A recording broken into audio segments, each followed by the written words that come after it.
Hello, everyone.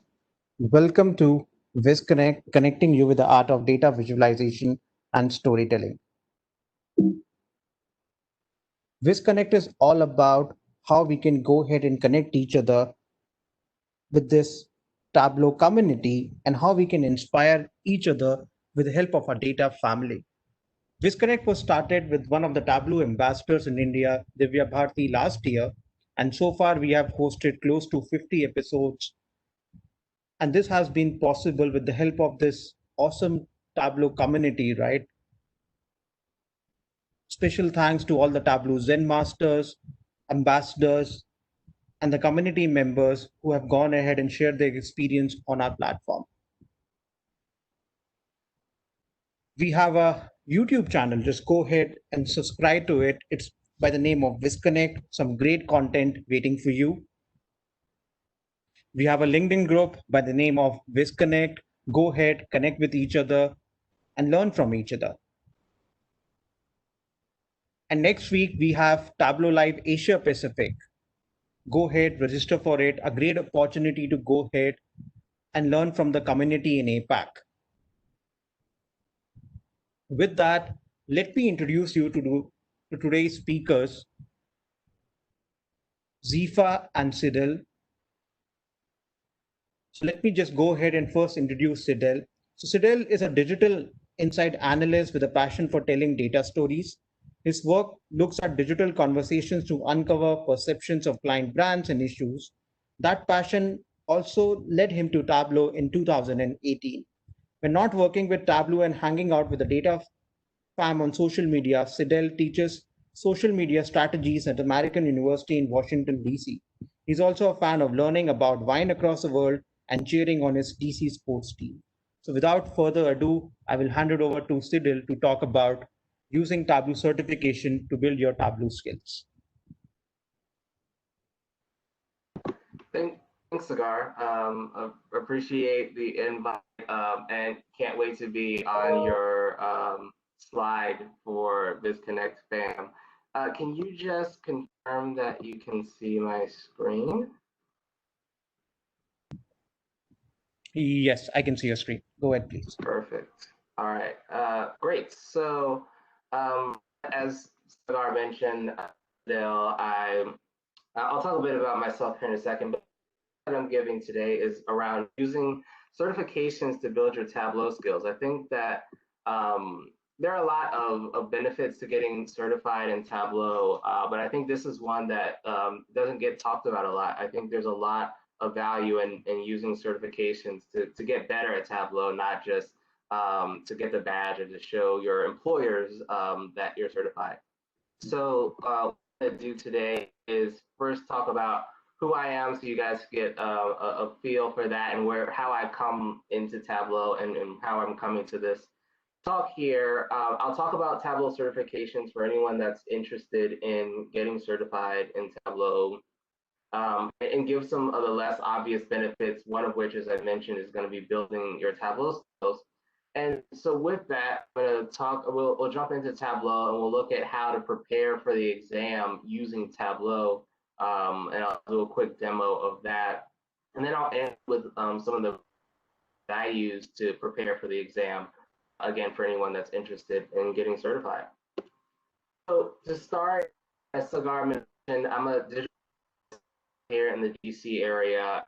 My primary job is to do this, to tell people, tell my clients and to tell our teams what people are saying about the clients, the business that they work in, issues that matter to them, and how those things matter to their business.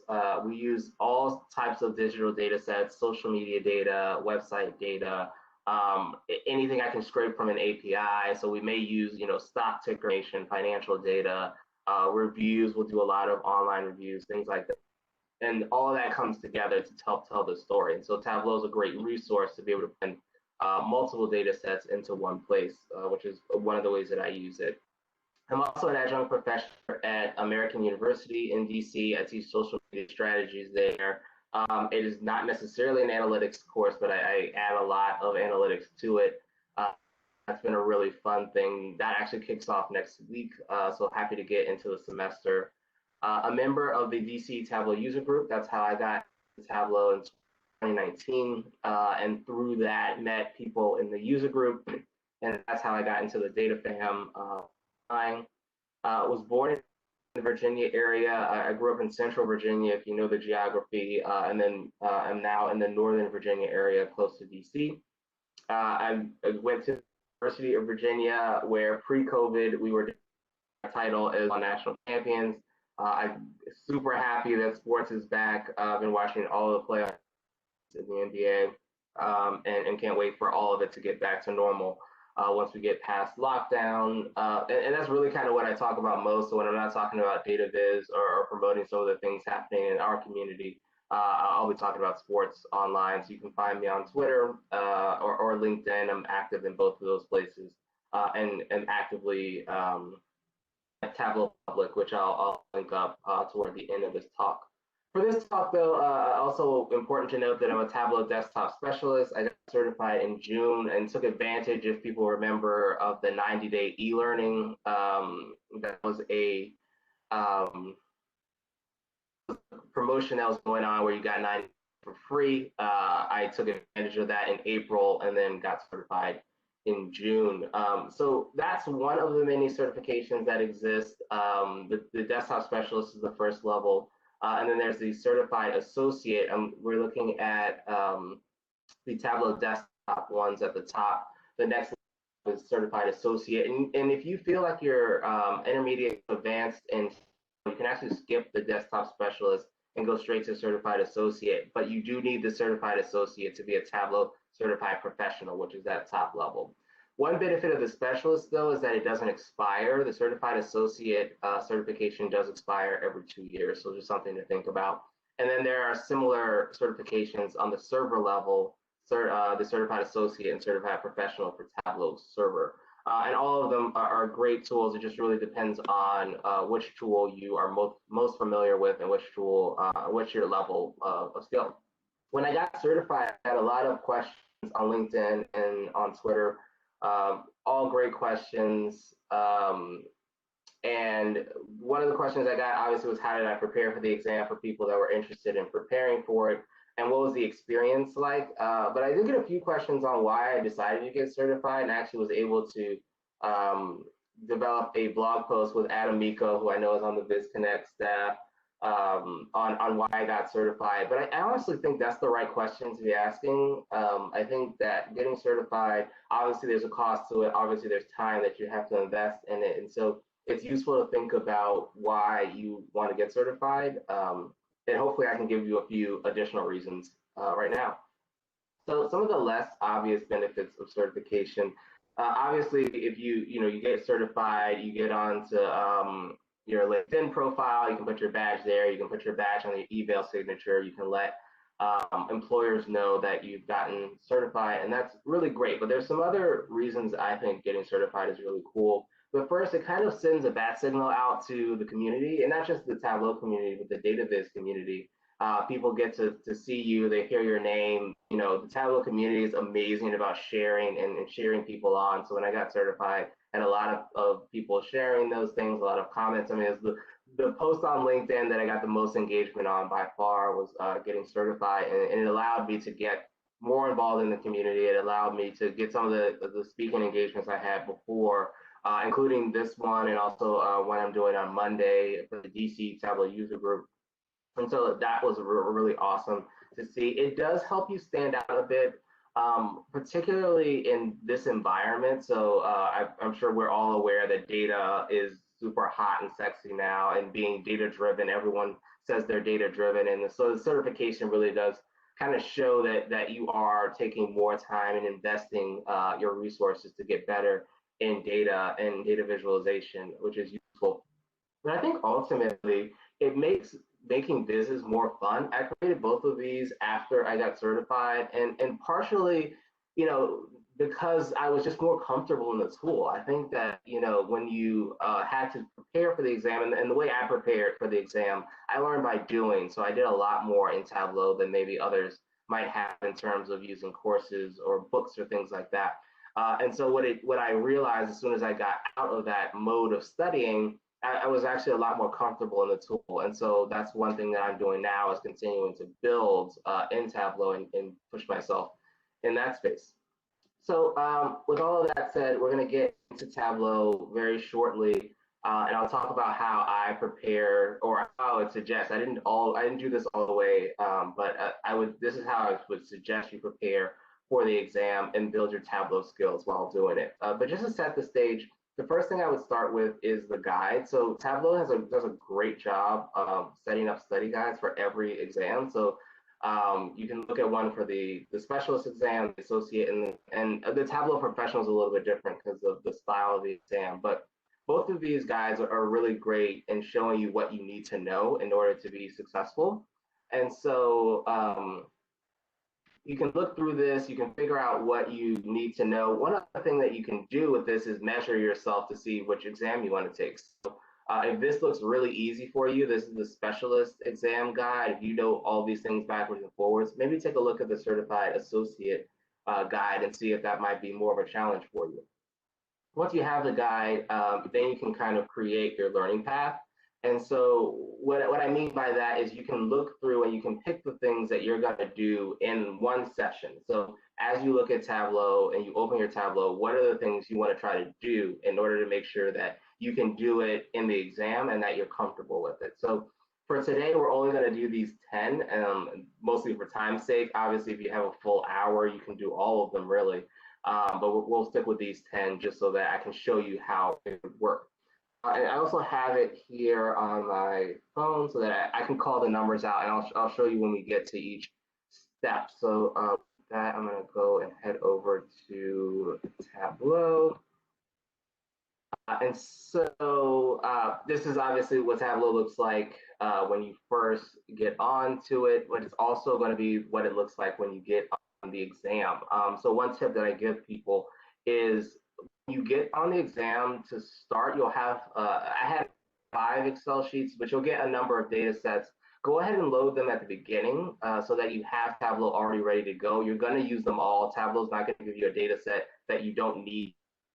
So load them all in at the beginning, and then you'll be able to use them throughout. So we'll do connect. I have a couple of data sets we're going to use for this example. And that is related to food deserts. If you don't know, food deserts are basically locations, in this case, it'll be neighborhoods where people are far away from food sources. So, for example, you may be miles away from the nearest grocery store, and if you don't have a car, that's really problematic for you. So that's what this data set is. And what you'll notice immediately is that we've already taken care of number 1. So that was to create a live connection. Tableau starts with a live connection. So you can see up at the top right that the connection is marked as live. Very, very quickly, we're not going to talk about extracts too much, but just so you know the difference, a live connection allows you to connect to the original data source. So if I change this CSV, you can refresh in Tableau and it will get that new information versus an extract, which will take a copy of the data set. But that's as far as we'll go with that. Going into the next thing, what I'm also interested in for this example is how does race and ethnicity affect the likelihood of being in a food desert? So we'll add another data set that's called demographics by race by state. And because I'm in 2020.2, I'll get this noodle. You can kind of see that noodly shape. And that's actually going to set up a relationship, not what we used to call a join. And so quickly, I'll show you what the relationship is and then get to joins. And I'll talk about why in a second. But to build a relationship, you just need to tell Tableau what are the 2 things that are similar between these data sets. So in this case, we're going to use location. So on the left data set, we'll have state. On the right, we called it location. And so when you click those 2 things, Tableau will understand that those 2 things do actually match. And you'll see that that red triangle goes away. I'm not too sure. So I took the exam before this was a feature, and I'm not 100% sure how they will account for it in the specialist exam. So one thing I also want to show you, in case you do need to get to joins, you can just double click a data source, and it will take you to the old version where you could add a join. What's here. and you can do the same thing as you would do previously in the previous versions. You can add the join here. And I'll very quickly talk through the different types of joins for anyone that's not familiar. Again, you create the relationship here, which in our case was state. And so an inner join only gives you data where both states match up in both data sets. So that's the only data you would get, and anything that's not in both data sets would get excluded. A left join takes everything from the left side, in this case, food deserts, and then only things on the right side that match the left based on that state relationship. The opposite for a right join, everything on the demographic data set, only the things in the food desert data set that match up. Then a full outer join obviously takes in everything into account. I find the relationships to be more flexible. Obviously, that's why Tableau updated it as well. So I'm not going to use that, but this is just so that you know how to do it in case the exams don't catch up and you still need to use the previous version of a join. So I'm going to get rid of this so that we have this remaining clean, and we still have our relationship here. So the last thing I'm going to do in the data set section is number 3, which is assigning a geographic role. You'll notice in the demographic data set that the data types, as you can see across here, this is being considered a string and not a location. That's because at the bottom of this data set, we've got some other things like notes and sources and things like that. And so Tableau is not able to notice that this is a location. So what we can do, obviously we could clean the data set, we could use the data interpreter, and it may fix those things. But for this, because we're doing this to study, I'm going to change this to a geographic role. You see this on the bottom, and they're by state. So we're going to do state, and now this data set is accounting for the location. All right, we've got our data the way we need it, so we can go to our worksheet. And the first thing we're going to create is our bar chart. So what I'm going to do is put state across the columns here. And then I'm going to add this measure called 1 in 10 to our rows. And what that means is that this is counting neighborhoods, the census tracts for anyone in the US, but neighborhoods where the resident is 1 mile or more away from a food source in a city, or 10 miles or more away in a rural location. That doesn't sound like a lot because many of us may have the ability to get in a car and drive to places, or we have public transportation. But if you don't have those things and you're that far away, it can be really difficult to get to a food source. So that's what we'll consider being in a food desert. So automatically, we actually had a bar chart because Tableau allows us to do that, which is awesome that Tableau makes these guesses for us. If we did need to create a bar chart, you could do so in Show Me. There's a bar chart option here.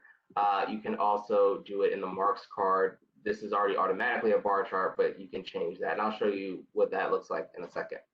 So we've got our bar chart. That was number 4. And then we're also going to go ahead and do number 7, which was add a manual or computed sort. So one thing to note, if you're not familiar with sorting, you cannot sort a measure. You can only sort a dimension by a measure, and that should make some intuitive sense. Obviously, you can't sort numbers by themselves. You can sort a dimension by a specific number. So obviously, if you go to the measure, you won't see that as an option. But if we go to our dimension, we can go to sort. I'm going to use a computed sort, but just so that you know what it looks like, a manual sort is you click here for manual, and that just means that you can pick the order. So maybe I always want Alaska to be at the top, or maybe I always want California to be at the top, and that would be manual. We're going to do a computed sort, which is based on a field. Obviously, the field is the measure that we have, that food desert. We want that descending so that we can see the top. And we want it to be by the sum because that's what we have in our chart. So now we've got our sum. One thing I'm also curious about is how does if you go down the list, how does the average food desert, the average amount of food deserts, how does that change when you go down here? So that's where we get to do number 6, which is our dual axis chart. One handy tip to make that work is you can control click this measure and move it to the right, and you can create another version of that same chart. So for this chart, we want to make this an average. So you can click on the pill, go down to measure, change it to an average. Because we're going to bring these two together, obviously we don't want the bars to stack on top of each other, so we're going to change this to a circle. I'll change this color just to make sure that they look different, but that'll adjust by itself in a second. And we'll use color again. That won't be part of this studying, but that's just to make this look a little easier. And now we are ready to create our dual axis chart. You can just click this here. You can click either pill, and you'll go down and you'll see dual axis. What that means, it's pretty self-explanatory. There's an axis here, there's an axis here. So that's where we get dual axis from. We still want our sums to be bars. So remember, we can do that in the marks card. So now we've got our bars here, and we've got our dots are the average. And there's not really a real relationship here, but just for the purposes of studying, we'll keep this as a dual axis bar chart. I think that was all for this chart. And so one thing to do for the exam, I'm not going to do a lot of formatting, but we will name this worksheet because you do want to be able to get back and forth between sheets, especially once you get further in the exam. There will be several charts that you make, and so you will want to know the difference between them. But otherwise, we're not going to do a lot of formatting. Remember, this is about studying for the exam, not just creating a viz. So we'll add another one here, and this is where we're going to make our map. Another thing that Tableau is very good about, which is why we created that geographic role, is that once you have a geographic role assigned, all you have to do is double click that pill, and we can create our map in real time, because Tableau can just make that determination on its own, which is really helpful. So now we've got our map. That was number 5, was to create a map. We've done that. And so I'm going to add that same food desert measure here to color. And so this is going to apply for number 8. So now we're using color to analyze this information. So you can see that the darker the color, the more food deserts there are. Obviously, part of that is the size of the state. So you can see Texas has the most. It's also a massive state. But there are some other interesting things here. We won't get into analyzing. That would come into the question that you get. But we're going to stop short of that for this. And that's really all we wanted to do with the map. Again, we want to go ahead and call that map so we know the difference between these sheets.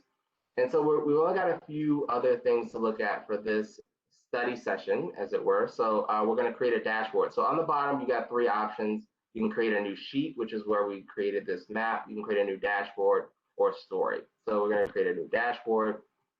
I highly encourage you to listen to Katie Wagner's VizConnect on layout containers. We're not going to use them here for time's sake, but that's how I would encourage everyone to build dashboards. We're just going to cut that piece short, but definitely check that out if you don't know about layout containers. So we'll add a bit of text again, purely so that we know what's in this dashboard. But that's not a step you have to take in order to answer the question, which would be the goal for this dashboard. But just setting this up so that we know what this dashboard is about. And then again, we're just going to drag without the layout containers. We're just going to drag these charts in. So I like to start with the map because it's the best for exploring data. And then we'll have the bar chart. So a tiny bit of formatting so that we can see these graphs. So I'm going to remove these titles. I'm going to get rid of this container. And then I'm going to adjust the sizing here so that we can see these data sets. And so now we've got a dashboard layout. That was number 9. And so the last thing that we're going to do for this demo is that we're going to add some interactivity to it. So what I'm going to do is create a filter based on state in this document. And I'm going to change this dimension here, this filter, to multiple values from a custom list. That allows you to give this fill in the blank field, so now people can type in a state. So I'm going to add that to the main section of our dashboard, give myself a little bit more space here. And then now what that allows us to do is type in a state, and you can see the map adjust.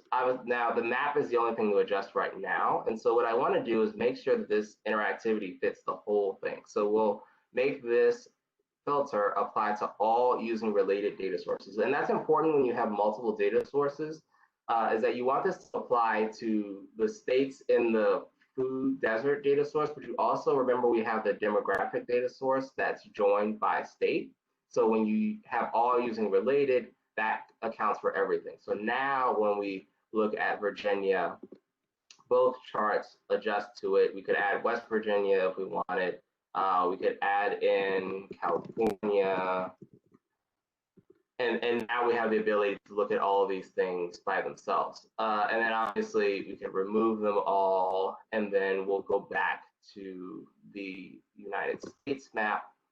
And so that's it. And so whatever the question you had for that exam, you can now use this information to build it. But most importantly, you also have the muscle memory to create this stuff. So just to recap very quickly, we've created a live connection. We added a join for that demographic data set. We added a geographic role. We made location a state-based field. We created our bar chart here. That bar chart we turned into a dual axis chart. We created a map. We sorted that bar chart by the food deserts. We used color to analyze the food deserts in our map. We created the dashboard layout here and added interactive elements. So that's we can check that box off if you feel comfortable with that. That's done. The other thing I'll note is heading back to our deck here to wrap up. The other thing I'll note is that you can do this as many times as you need to. If you felt comfortable doing that, if that made sense, and you feel like you could do that, with your hands tied behind your back, then you can move on to other things. But if pieces of that didn't make sense, if you feel like you needed to you had to Google some things, you had to look up some things, then I would do that one again, and then make sure that that is easy before moving on to other skill sets.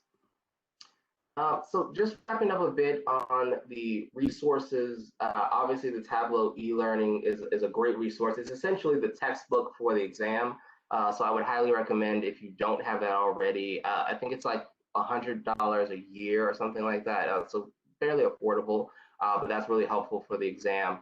The data fam is the most useful thing on the planet, in my opinion.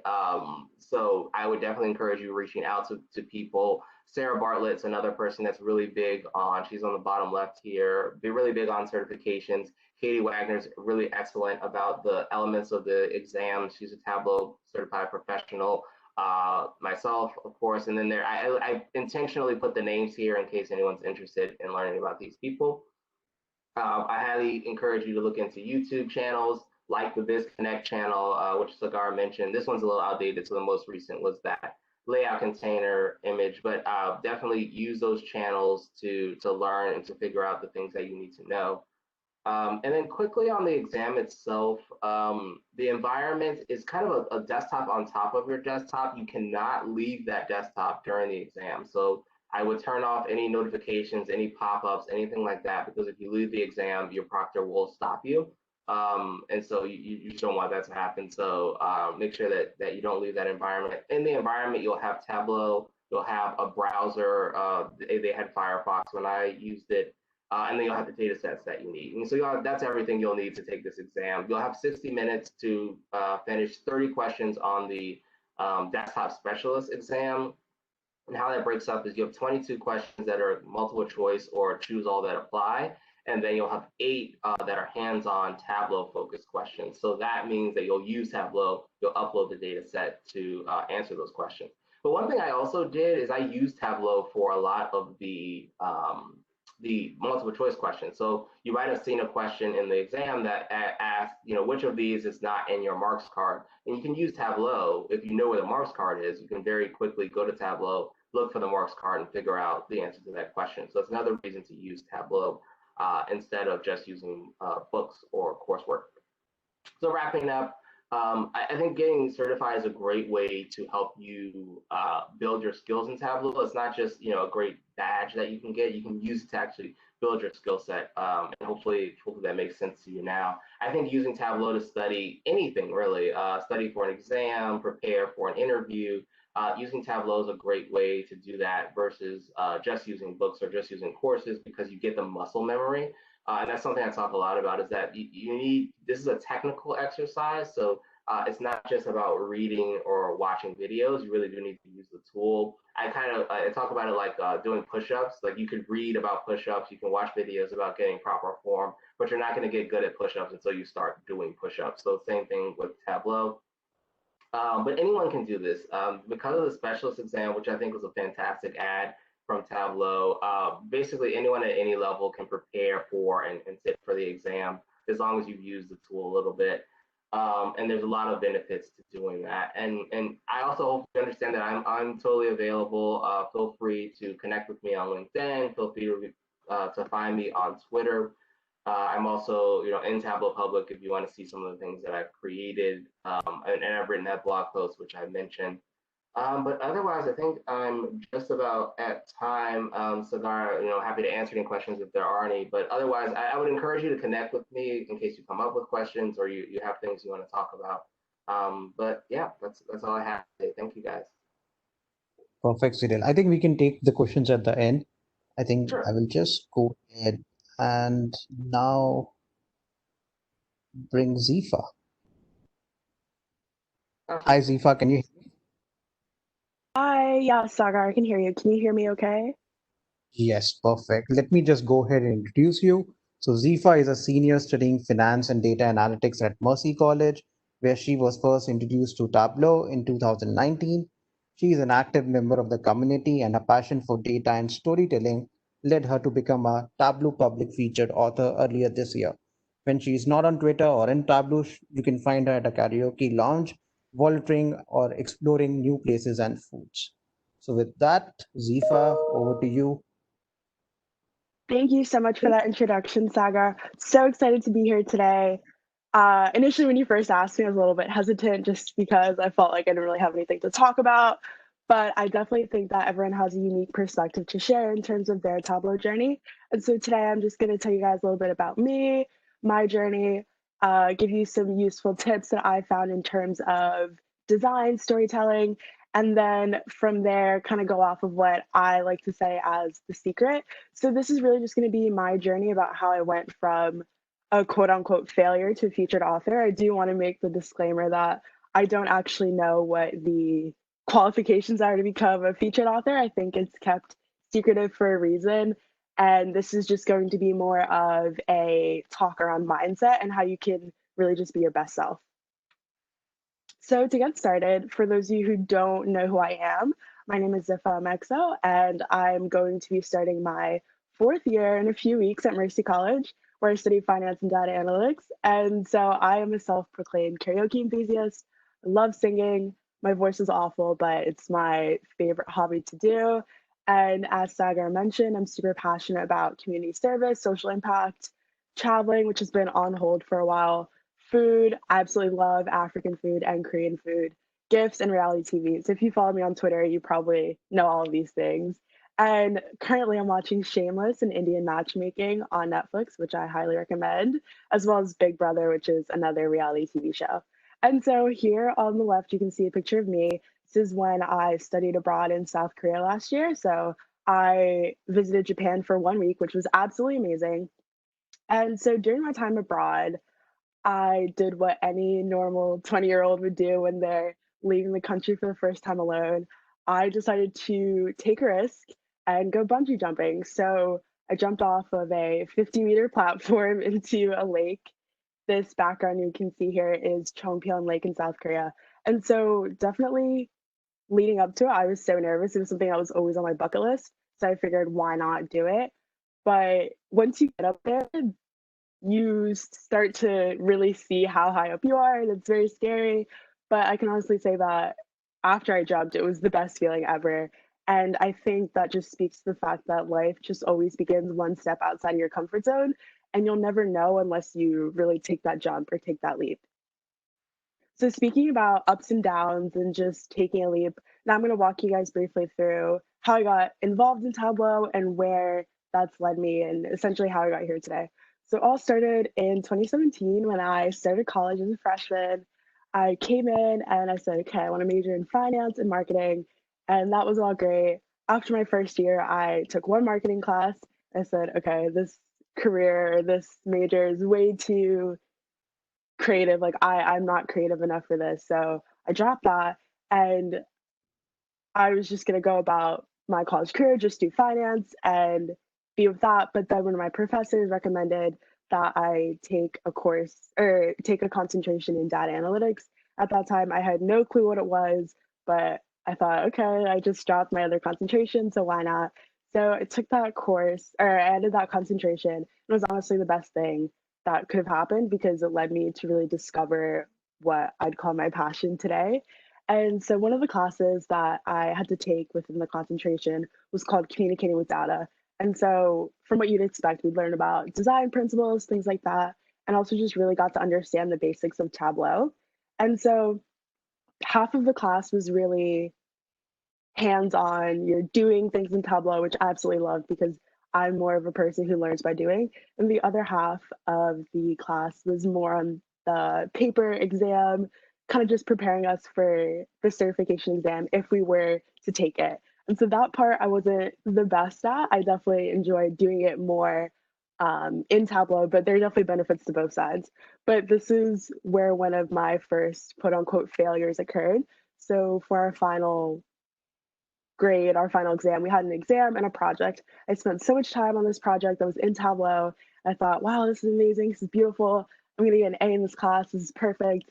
And didn't focus at all on the written portion of the exam. And so the lesson learned here is one, time management is huge, but also just the fact that my project was great, but I ended up failing my final exam. So, quote unquote, failure. I still ended up with a good grade in the class, but it definitely is something that whenever I'm in interviews and people are looking at my GPA, they ask me, oh, your GPA is so almost perfect. So what was the one class that really messed that up? And I tell them about my hands down favorite class that I've ever taken in my college career thus far, and about how on paper that looks like a failure, but ultimately that's where I learned the most and just really discovered my passion. So I'm super grateful for that. So after that class, even though I kind of thought of myself as a Tableau failure, I still put on my resume and just wherever I went, like recruiters would be like, wow, like this is amazing. Even though I didn't really know that much about Tableau, we learned the basics of just the functionality and things like that. But I put it on there and I thought, okay, cool, I took the class, I put it on my resume, that's it, I'm done. But I found myself in the summer kind of just going back to Tableau and wanting to learn more about it just because I was curious. And so in the summer of 2019, I came across Makeover Monday. And so I did my first Makeover Monday. I was so excited. I spent more than 1 hour on it. I spent so much time on it and I thought it was so beautiful. I was so excited. Mind you, this was the first time that I've ever created a dashboard. So this is my first ever dashboard. And it made it to the Viz reviews. So for those of you who aren't familiar with Makeover Monday, the basis is that every week they'll give you a visual that needs to be like that you need to do a makeover on. So you take the data, then you create a dashboard, and hopefully it's better. So it made it onto the Viz review, which you do every week. And I guess I was just so surprised because I thought that it was perfect and it really wasn't. And Eva gave me some amazing feedback, but I was just so distraught that someone thought that my dashboard wasn't perfect that after that, I literally said, okay, that's it. I suck at this. I don't know why I thought this was good. So that was it. I was like, I'm done with Tableau. It's cool. It's over. And so lesson learned there. I think at the time, my freshman, sophomore year self definitely had a fixed mindset. I think it's not the best thing to go about life thinking you either suck at something or you're the best. I definitely believe now one of the things that's helped me succeed is kind of just having this growth mindset.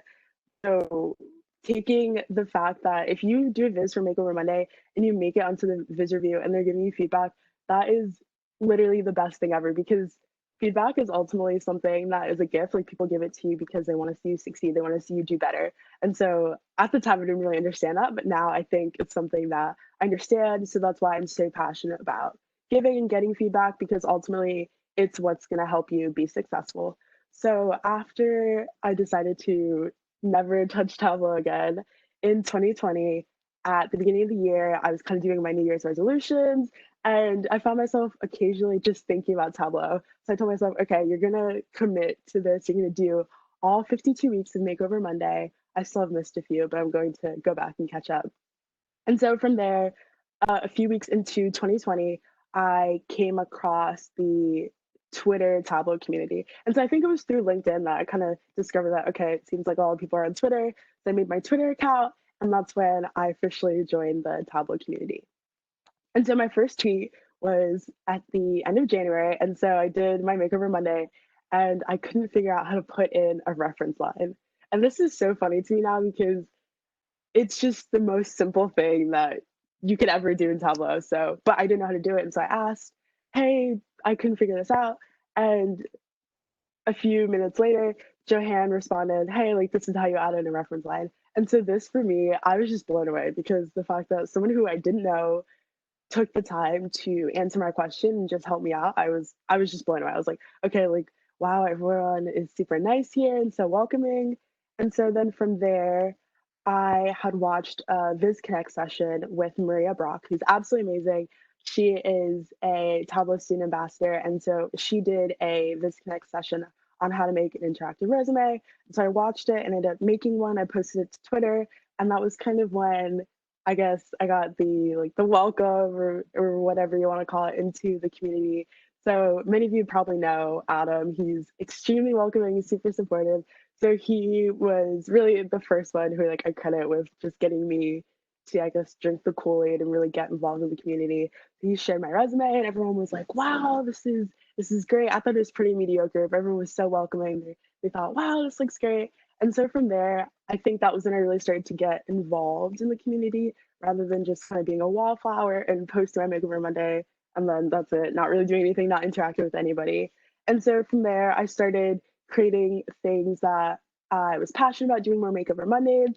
And then I made this viz on an analysis of Time Magazine and their diversity in terms of how they choose a person of the year.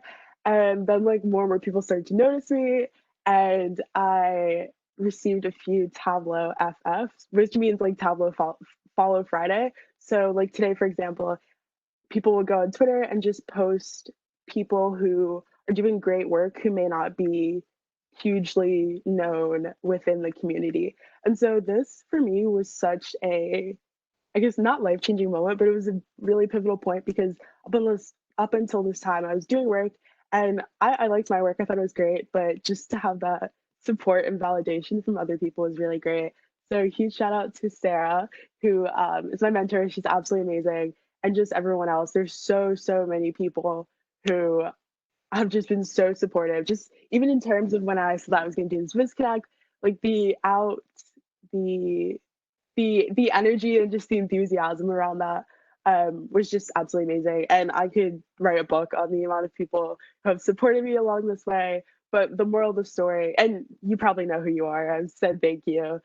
Just know that I appreciate you. But the moral of the story is that the Data Fam is a very supportive, welcoming community. And I think that at first it might seem like it's a lot, you might not know what's going on, but it's definitely something that I recommend that you get involved in. So from there, after just creating vizzes, really enjoying what I was doing, I had taken a break from Twitter for a while, just with everything going on in the world. And it was actually really funny because I didn't know that I became a featured author. Sarah had DM'd me on LinkedIn and she was like, oh, hey, did you know that you were nominated or like, did you know that you're featured as a featured author? And I thought, what? No, this must be a prank or something.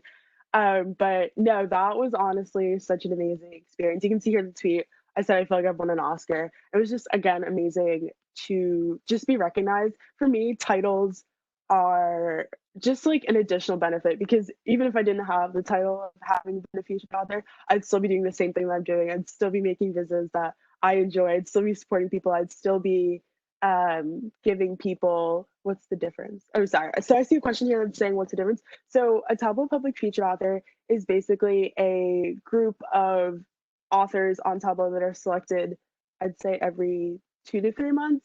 And they're just people in the community that are doing, from my perspective, they're doing like really great work that are inspiring people and just being active members of the community. And so when you log on to Tableau Public and you go to the authors page, that's like your first view into basically like the works of Tableau Public. And so for me, this is kind of like being like the front face of Tableau. So when people are new to Tableau Public and they log on, and they're looking for inspiration, these are the first people that they're going to follow. So to me, that was absolutely amazing, just to be able to inspire other people with my work and just be able to be someone that I guess some people could look up to. And then from there, a lot of things happened that were just absolutely amazing that I did not expect at all. I was able to speak on a previous VizConnect just about my Tableau journey, a shorter version of that, which was absolutely amazing. Everyone in my, I guess, featured author cohort is just so amazingly talented and inspirational. So it was really such a humbling experience and a really great experience to be involved with that. And then after that, I was asked to be a judge for Iron Viz, which I was absolutely blown away by. I was not expecting that at all, but that has been an absolutely incredible experience just to see all the entries and the high quality of work that everyone's doing.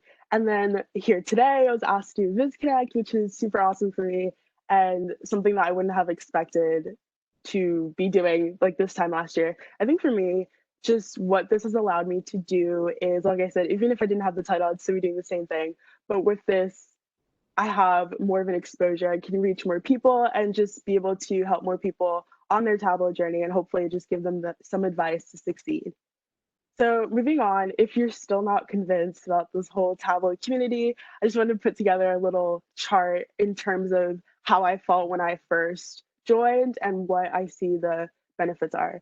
And so basically this is just saying that it can be very scary to, I think, just hop in first and do your first Makeover Monday or do your first Workout Wednesday to get feedback or to share your work because you're really putting yourself out there for something that you maybe spent countless hours on. It's your baby and you put it out there and you're just allow yourself to be vulnerable to receive feedback and just improve on that. And so it's definitely scary at first, but in my opinion, I think the benefits outweigh whatever cons there are. Like, it's scary at first, but the learning opportunities and the connections that you'll make are really limitless.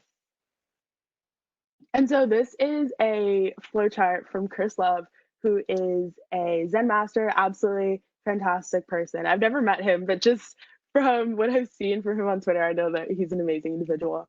But the moral of the story is that this is basically just a flowchart on whether or not you should publish your viz on Tableau Public. And so again, the answer is always yes. I think it can be scary at first, but it's really great to put your work out there to start to build up your portfolio.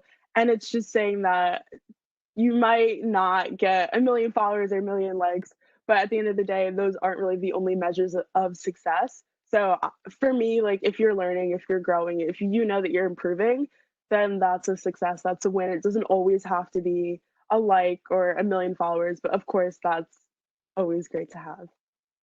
And so now I'm just briefly going to go through some of my, I guess, Tableau failures. I look at them now as learning opportunities. Like, I'm going to briefly just walk through what I've learned from each of these opportunities and things that I like design-wise and just storytelling-wise that I'm improving on and things like that.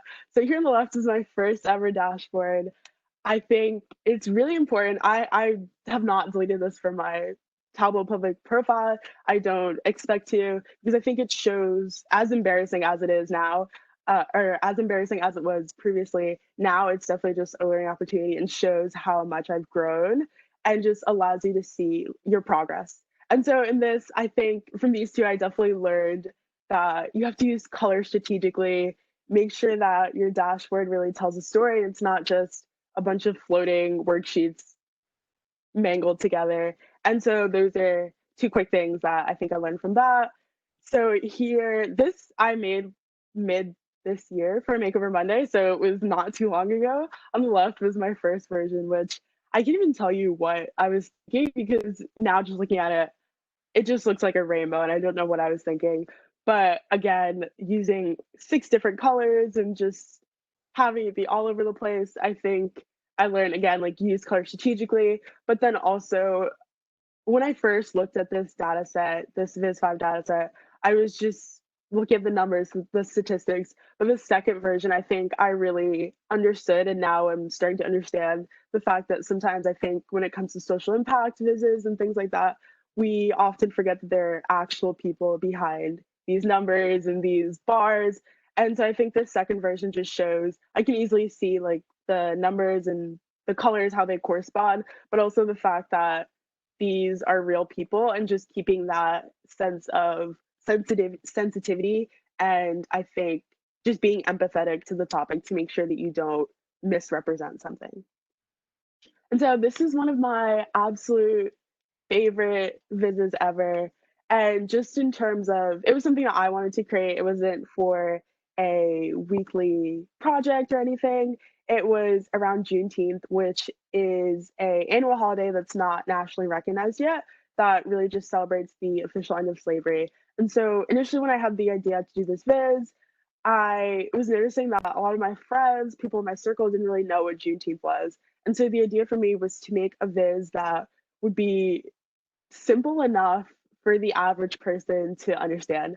One of the, I guess, guiding principles in most of my vises, or that I love, is Chantilly's just mindset of making vises that your grandmother could read. So I wanted this to appeal to the average person, that they could understand and just kind of give them enough to be able to be interested and to start a conversation or to do more research.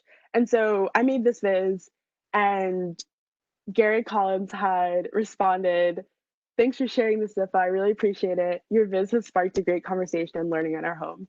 And I have not yet done this, but I really just want to print out this tweet and frame it, because for me, at the end of the day, I think social impact is something that's so important for me. When I was creating this viz, I wanted it to impact at least one person. If just one person had one conversation or brought it up to a friend or something, then that could eventually hopefully spark a domino effect and just create this cycle of positive change. So just knowing that something that I created had the power to impact one person, and who knows how many people, was just so amazing. And so that was something that was really cool for me to see and to experience. And so this is another viz I created for Makeover Monday in terms of Viz 5. I think now looking at this, I would still like make some improvements in terms of design, but it was cool because I learned Figma, and I also was able to learn something from Workout Wednesday, which is a more technical challenge that happens weekly. But I was able to learn that and then implement that into my Makeover Monday. But I wanted to give a brief overview of what my process is for in terms of going about Makeover Monday. And so I think everyone's process is different, but I just wanted to give some insight into this for those of you who are beginning and you might feel overwhelmed and you might not know where to start. So whenever I get the data for Makeover Monday, depending on what the topic is, obviously, I usually just try to understand the data, and that will usually come with reading about the topic and just understanding really what it is the data is talking about on like a very high level. And then from there, I'll have some questions, answer some of my questions, and then really just go into Tableau and do some exploratory analysis. I think that's one of the really powerful things about Tableau, that you can create so many different views. You can drill down, drill up, and so I'll create probably 20 sheets and try to figure out what the story is. So looking at the trends, if there are any outliers, what surprises you, what do you think is really interesting, and that's how you begin to craft out your story. And then from there, the next few steps kind of all happen kind of at the same time, but I'll try to choose the best visual. So sometimes I'll just immediately know what I want to showcase it as. Like maybe the best thing is a bar chart. Other times I'm not sure. So I think Andy Kriebel's visual vocabulary and Kevin Flerlage's chart catalog are really good ways for you to identify chart types if you're really struggling on how to best visualize that data. And then from there, you want to define your purpose. So really just see if it's going to be an exploratory dashboard, if you're pulling out a specific story to tell. And then from there, I go on to creating the dashboard. So this all again kind of happens at the same time, just kind of giving context to whatever you're talking about, having to sketch and kind of just get that inspiration. So personally, I don't like sketching, but I force myself to do it because I think that it personally just helps you get all your ideas onto paper and go about that.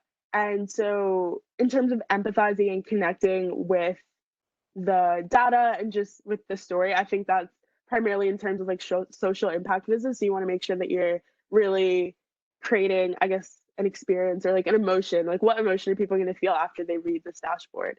And then again, just getting inspiration from Pinterest, Google Images, Dribbble, Tableau Public, designing, getting a color palette, and then taking away all things in terms of clutter. And then the best part, posting or sharing with whoever you want to, getting feedback, and then editing. And so that was my very clear-cut definition of the journey, but this is really what it's like, for my opinion, to create a viz. This is the process I go through every time. I start out, I have an idea, and I think, wow, this is so amazing. And then you might realize, okay, I don't have the data for this, or there's just something, and then it just goes down, and you're in this place, you're like, wow, like this is so awful, I don't even want to do this. And then you end up going back up the curve, and you end up succeed, like you end up creating a beautiful viz. But ultimately this process is so, it's intense sometimes, but it's definitely part of the process, and I think it helps you create something that's great. And ultimately, once I get to the end, once I have that dashboard, I look back and I'm like, wow, this may have been a struggle, but I enjoyed the journey. And I think that's something that's really important to keep in mind.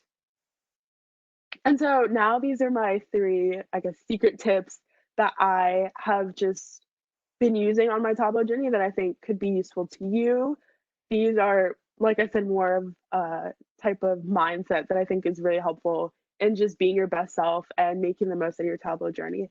So number one is to fail and to learn. And so I definitely cover this a lot. I think that being able to quote unquote fail or just make a mistake is really how you learn. There's no way to be successful without making a mistake, because then you kind of understand why you made that. And then in the future, you won't make that the same mistake again. With that being said, I learned about parameters last year in my class, but it definitely took me 10 or so times to do it before I actually understood that. So I think, like exactly what Sedale was saying, it's kind of like working out. You need to build your muscles. You need to do it over and over and over again. So I think that's really important. And then on giving more than you take, I think this is for me a personal thing, but I think it applies to the data fam. I think one of the things I love about the community is that everyone is so supportive and for the most part genuinely wants to see everyone succeed. So when you look at people who are featured authors, ambassadors, Zen masters, in my opinion, they've all gotten to where they've gotten for some part in the fact that they give more than they take. So whether that be in content or feedback, inspiration, just being supportive, they're all just amazing individuals. And so I think when you're thinking about your Tableau journey, it's easy to kind of just pigeonhole yourself and say, just gonna do my work and learn what I need to do. But you really learn more by giving, and it just makes you, I think, an all-around better person and visualizer. So it doesn't have to be a lofty goal or something that that you have to do in terms of giving. It doesn't have to be starting a blog. It could be something as simple as giving someone feedback or liking someone's post if you like the visualization. So I think just finding small ways to be able to give back and just keep that circle of reciprocity going will really help you excel. And then finally, getting out of your comfort zone. I think this is the biggest thing, also the hardest thing, because everyone loves their comfort zone. It's comfortable and you know what's in it, but you won't really, in my opinion, improve your skills that much if you only do what you know. And so I think for me, whenever I do Makeover Monday, I try to at least learn one new thing or reinforce a skill that I've learned previously, just so that I'm able to, again, like build that muscle memory. So I think for me, like this past week, getting outside my comfort zone was doing a Tableau Magic, something that was on Tableau Magic. So that, for some reason, it just scares me because I think it's like so complicated and there's so much math, but it was actually, the video was so easy to understand. And so things like that, I think, will really help you in terms of your learning and just getting you to improve and just learn as much as you can. And with all that being said, I think it's really important to not compare yourself to other people, which is definitely easier said than done. I definitely still do it from time to time, but I think we're all on our own journey. So it might take you 1 week to learn how to do parameters. It took me a year, and that's okay. I think you just have to compare yourself to who you were yesterday, who you were 2 weeks ago, and just know that whatever you're doing, as long as you're growing and you're learning a little bit, that it'll all work out. And so I'm not going to go through these resources, but these are just some things that have been really helpful for me in terms of learning and just being able to practice my skills. Makeover Monday is near and dear to my heart. Workout Wednesday is also really great. And I'm just going to shout out Iron Quest because it's going on right now. And I think that's a really great way for you to hone in on all of your skills in terms of storytelling, analysis, and design. And Tableau Live, the APAC edition, is occurring on August 26th. And there's just so many resources out there that I may not have even listed, but I think if you just ask for help or if you don't know where to go, people will definitely help you. The forums are something that I also want to point out. I think that's a really good place to ask questions, answer questions, to again help your learning, as well as the Tableau student guide, which I've found to be super helpful along with all the other sources listed here. And so at the end of the day, don't wait. The time will never be just right. Start where you stand and work with whatever tools you may have at your command, and better tools will be found as you go along. So I don't know where all of you are in your Tableau journey. Some of you might be just beginning, or some of you might be professionals, but I think wherever you are, just take that jump today and take one small step outside of your comfort zone. So if that's giving some feedback, liking a post, if that's being a mentor, writing a blog, whatever it is, like find out whatever is outside your comfort zone and just do one thing to just get closer to that. Because I think that's really how you learn and how you become your best self and ultimately be successful. And so with that, I just want to say thank you. It's been a pleasure. Like I said, I wasn't expecting to be doing a VizConnect at all, but it's really been a great experience, just really reminiscing on my journey. And so here's my contact information. Definitely the best way to reach out to me is through Twitter. You can @ me, DM me. I also linked my Tableau public profile as well as my LinkedIn, and happy to take any questions. I know I went a little bit over, but yeah, thank you again for the opportunity, Sagar. Hey, Dzifa, thank you. Thank you for sharing your inspiration and thank you for motivating everyone. Thanks for that. I think we can take just quick 2 questions. So the first question is for Sedale. What were your preferences in selecting the type of Tableau certifications to appear for? Yeah, that's a great question. And I think it comes down to two things. One, I think it's about your skill set, but I think the second thing is what you want to use it for. So the desktop specialist exam is fantastic because it doesn't expire. So you can get the certification and you won't have to re-up or anything. You can use it forever. And it gives you a kind of a leg up. If someone's asking for Tableau skills, it gives you a leg up. The certified associate obviously shows that you're a little bit more advanced in the tool. And obviously, if you get the Tableau certified professional, it's almost, to me, that's like a PhD. If you want that, you really need to have a pretty decent reason. It's a fairly expensive exam. It's about 3 hours long, and it's fairly exhaustive. So my preference is the specialist exam first, but as you go along your Tableau journey, if you're going to have a role as a Tableau developer at a large company, or that's going to be your main focus in your career, I would start to progress further along. Perfect. Thank you.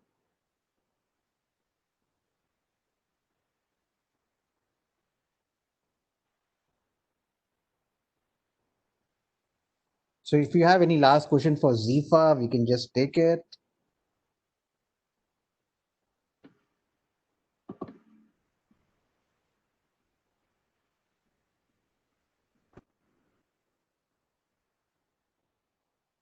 Perfect. I can ask question to Zifa, okay? And so Zifa, I think you talked about your failures, right?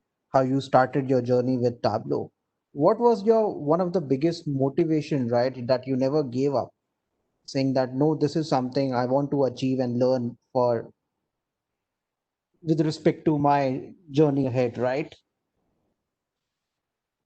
Yeah, I think that's a really great question. I think for me personally, my motivation is just that I just absolutely love, number one, the software, but I think it's really just the community.